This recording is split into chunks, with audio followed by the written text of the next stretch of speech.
आई राजा उदे उदे सदानंदीचा उदे उदे ओम काळेश्वरी ओम नमो भगवती. मित्रांनो, खूप लोकांना असं वाटतं की आपण जनकल्याणासाठी, आपण समाज कल्याणासाठी आपण काहीतरी केलं पाहिजे आणि त्याच्यासाठी काहीतरी म्हणजे लोकांचं दुःख दूर करण्यासाठी आपण गादी चालवावी. आपण आपलं देवस्थान मजबूत करावं, आपल्यालाही काहीतरी करावंसं वाटतं. आणि त्याच्यामुळे आपण धडपडत असतो किंवा काही लोकांना खूप चांगल्या संकल्पना असतात. खूप काही करावंसं वाटतं. आता उदाहरण मी सांगतो, की मला एक कोकणामधून रत्नागिरीमधून कॉल आला होता आणि रत्नागिरीचा कॉल आल्यानंतर त्या दादांचं असं म्हणणं होतं, की गुरुवर्य मला गादी चालवायची. बरं, ठीक आहे. गादी चालवण्याच्या अगोदर काही ज्या गोष्टी आहेत, त्या स्वतः आपण तपासणं गरजेचे आहे. तर चला आज आपण पाहणार आहोत या व्हिडिओमध्ये, की गादी चालवताना आपण कोणत्या गोष्टींनी मजबूत पाहिजे किंवा आपल्याकडे काय गोष्टींची आवश्यकता हे महत्त्वाचं आहे. पहा, की गादी चालवताना तुम्हाला पैसा अडका नकोय किंवा धनदौलत नकोय. एक स्वार्थ तुमच्या मनामध्ये ही भावना नसायला हवी आहे, की मला जनकल्याणासाठी पहा, ज्या पद्धतीने डॉक्टरचं काम करत असतो, इंजिनियरचं काम करत असतो, त्यांनी त्या डिग्र्या मिळवलेल्या असतात, त्या पदव्या मिळवलेल्या असतात.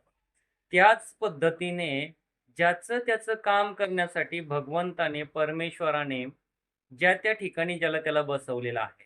आज समाजामध्ये आपण बघतो, की खूप लोकांकडे चांगलं कार्य करण्याची क्षमता आहे.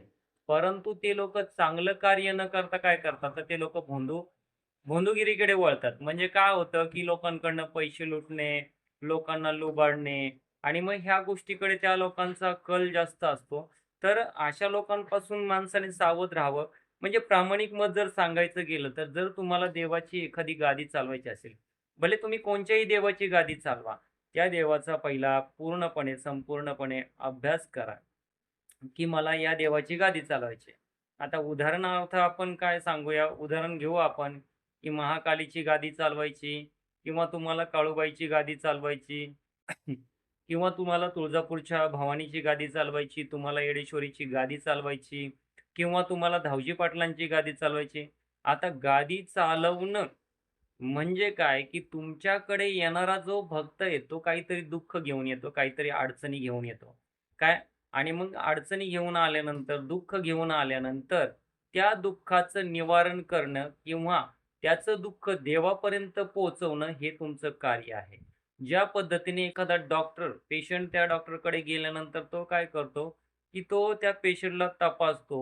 नंतर त्याला विचारतो, की तुम्हाला काय होतंय? काय झालं? नंतर त्याला तपासतो. त्या गोष्टी तपासल्यानंतर मग त्याला काय करतो, की त्या पद्धतीचे ट्रीटमेंट, इलाज, उपाय तो करतो त्यांना. तर त्याच पद्धतीने मला सांगायचं की गादी चालवतानाही लोकं तुमच्याकडे समस्या घेऊन येतात. मग एखादा व्यक्ती ज्यावेळेस तुमच्याकडे येतो, तर त्यावेळेस तुम्ही प्रामाणिकपणे आणि अंतःकरणातून निस्वार्थी भावनेनं त्याची गादी चालवायची असेल, तर कुठलीही अपेक्षा न ठेवता त्याच्या दुःखाचं निवारण करणं, हे तर मुळात तुमचं प्रामाणिक मत पाहिजे. दुसरी गोष्ट गादी चालवताना, ठीक आहे, की गादी चालवताना त्याचे नुकसान आणि तोटे आपण तर पुढच्या व्हिडिओमध्ये पाहणारच आहोत. पण गादी चालवताना कोणतंही वाईट कृत्य तुमच्याकडनं घडणार नाही, हे तर गोष्टी महत्त्वाच्या आहेत. दुसरी गोष्ट तुमचं मन आणि शरीर हे दोन्हीही एकाग्रता असणं गरजेचं आहे. तुमचं मन जर भटकत असेल, आज तुमच्याकडे लोकं येतील, भाविक येतील, भक्त येतील, आया येतील, बाया येतील, बहिणी येतील, मुली येतील.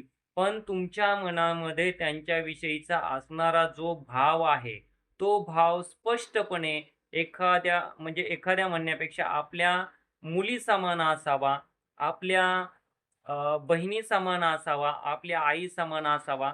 हे तत्व तुम्हाला हे कर्म म्हणजेच तुम्हाला तुमचं पावित्र्य पाळणं हे गरजेचं आहे. तुमच्या मनावरती, तुमच्या शरीरावरती जी म्हणजे तुमच्या मनात ती भावनाच निर्माण नाही झाली पाहिजे. एखाद्या स्त्रीला किंवा मुलीला पाहिल्यानंतर तुमच्या मनामध्ये ती वाईट भावना निर्माण झाली नाही पाहिजे. हे तर गादी चालवण्याचं मुख्य महत्त्व. त्याच्यानंतर तुमची जी गादी चालवताय, ही गादी पूर्णपणे पवित्र असणं गरजेचं आहे. काय पवित्र असणं गरजेचं म्हणजे काय, की त्या गादीवरती इतर लोकांनी कोणी येऊन बसू नये. त्याच्यानंतर देवदिका असतील त्यांना अ, मंगळवार म्हणा, शुक्रवार म्हणा, गुरुवार म्हणा, नाथांची गादी असेल तर गुरुवार म्हणा, तर त्यांना पूर्णपणे तुमची अंघोळ झाली, तुम्ही पवित्र झाला. पवित्र झाल्यानंतर तुम्हाला त्यांना अंघोळ घालणं गरजेचं आहे. त्यांनाही पवित्र ठेवणं गरजेचं आहे. कारण काय, की पवित्र राहणं हे महत्त्वाचं आहे. मित्रांनो, असे काही लोकं आहेत, की ज्यांच्या घरामध्ये किरकिर होते किंवा काही त्रास होत असतील, तर त्याच्यासाठी आपण एक म्हणजे त्याचं कारण असं असतं, की तुमचे जे कुलदैवत आहे किंवा कुलदेवी आहे, ते पूर्ण भंगलेली आहे. त्याची जी ताकद आहे, कुलदेवीची जी कृपा छाया असते आपल्यावरती, ती जर जागृत नसेल, तर आम्ही तुम्हाला ती जागृत करून देऊ. चला, तर तुम्ही त्या संदर्भामध्ये आम्हाला कॉल करू शकता आणि तुमची कुलदेवी म्हणा, कुलदैवत म्हणा किंवा कोणतंही घरामध्ये असलेलं दैवत जागृत करण्याचं काम आपण काय म्हणतात ना, एक थोड्या माफक दरामध्ये, शुल्कामध्ये आपण ते करून देऊ. चला, पुढे बघूया, की गादी चालवण्याचं एक तर मुळात म्हणजे तुमचं मन पवित्र पाहिजे, तुमचा देव, तुमची गादी ही पवित्र पाहिजे. त्याच्यानंतर तुम्ही ज्या गादीवरती बसताय, ठीक आहे. आता गादी म्हणजे काय? तर गादी म्हणजे जे आपलं मूळ ठाणं, गादी बनवण्याचं पण मूळ ठाणं असतं, की गादी बनवायची कशी असते? एखाद्या देवाची स्थापना केली. स्थापना केल्यानंतर, की लोकं जे तुमचे गुरु आहेत, या गुरूकडनं काय होतं, की आपण गादी भरण्याचं किंवा बसवण्याचं काम करतो. आता गादी बसवणं किंवा त्याच्यामध्ये ज्यावेळेस आपण त्या प्रक्रिया करतो गादी बसवण्यासाठी, तर गादी बसवण्यासाठीची प्रक्रिया काय असते, की जो दैवत आपण त्याच्यावरती ठेवलेलं असतं, जी काही देवी ठेवलेली असते त्याच्यावरती, तर त्याच्या खाली एक अशी मोकळी रिकामी जागा असते आणि ती तिथे जी आहे ती देवीची किंवा देवाची म्हणा किंवा जी तुम्ही गादी चालवणार आहात, त्या देवाचं पावित्र्य म्हणजे प्राणप्रतिष्ठापना त्या गादीमध्ये केलेली असते. म्हणून ते तुमचं दैवत जागृत असतं. तुम्ही इतर ठिकाणी कुठेही गेले, कुठेही देवधर्म केला, देवऋषीपण केलं, तरी पण जी गादी असते ना, या गादीवरती ज्यावेळेस आपण कोडे सोडवायला घेतो, तर त्यावेळेस जे कोडे सोडवताना या गादीचा परिणाम म्हणजे काय होतो ना, इफेक्ट हा 100% जास्त असतो. त्याच्यामुळे गादीवरती कधीही कोडी सोडवणं चांगलं असतं. परंतु फक्त माझी एकच विनंती आहे, की गादी चालवताना तुम्ही मनामध्ये किंवा लालची भावनेने जर तुम्ही गादी चालवत असाल, तर ती गादी तुमची काहीही चालवण्याचा अर्थ नाहीये.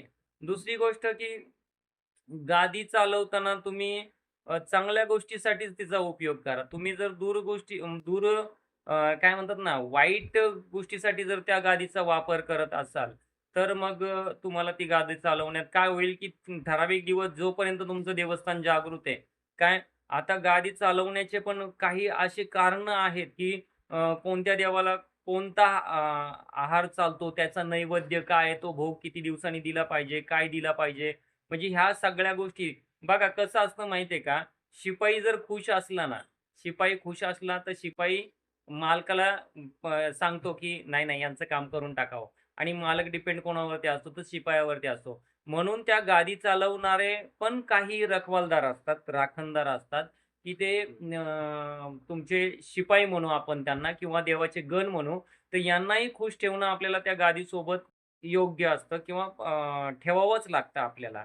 म्हणून हा गादी चालवण्यासाठी पूर्णपणे नियम म्हटलं, तर हा नियम तुम्हाला वापरावा लागेल. गादीवरती बसताना आपल्याला पूर्णपणे काय म्हणतात ना, अंतःकरण, मन, शरीर हे शुद्ध करून, अंघोळ करून, मनामध्ये चांगले विचार घेऊन तुम्हाला त्या गादीवरती बसायचंय. गादीवरती बसल्यानंतर जर तुमचा मेन मोटिव्ह जर समाज कल्याण करण्यासाठी असेल, तर त्याला जे आहे ना, तेच त्याला सांगा. काय? नाहीतर आजकालचे लोकं हे वेगळेच काही चालवतात आणि वेगळंच काहीतरी सांगितलं जातं. तो मी पुढच्या व्हिडिओमध्ये तुम्हाला सांगणारच आहे. पण प्रामाणिकपणे जर तुमचा गादी चालवण्याचा हेतू असेल, गादीवरती ज्या देवाला आता काही तामसी शक्ती असतात, काही तामसी शक्तीचा पण उपयोग करून गादी चालवली जाते. पण एक सांगतो, की तामसी शक्तीपेक्षा सात्विक शक्ती म्हणजे देवी रूपाची जी शक्ती आहे, हिच्यामध्ये ताकद भरपूर असते. हिच्यामध्ये अशी ताकद असते, की तामसी शक्ती तुम्हालाही बरबाद करू शकते आणि समोरच्या व्यक्तीलाही बरबाद करू शकते. पण सात्विक शक्ती ज्यावेळेस असते, दैवी शक्ती ज्यावेळेस असते ना, त्यावेळेस त्या दैवी शक्तीचा म्हणा किंवा तामसी शक्तीचा म्हणा तुम्हाला पूर्णपणे सहयोग असतो आणि तुम्हाला सपोर्ट असतो आणि तुम्ही सगळे कोडं सोडवण्यामध्ये तुम्ही सक्षम होता. जर असे काही तुम्हाला शंका, निशंका, कुशंका असतील किंवा काही उत्तर जाणून घ्यायचं असेल, तर कृपया आपण कमेंटमध्ये विचारू शकता. नक्कीच आपल्याला मार्गदर्शन केलं जाईल आणि पुढच्या वाटचालीसाठीही तुम्हाला मदत केली जाईल. धन्यवाद. ओम काळेश्वरी, आई राजा उदे उदे, धावजी पाटलाचे सांग भले.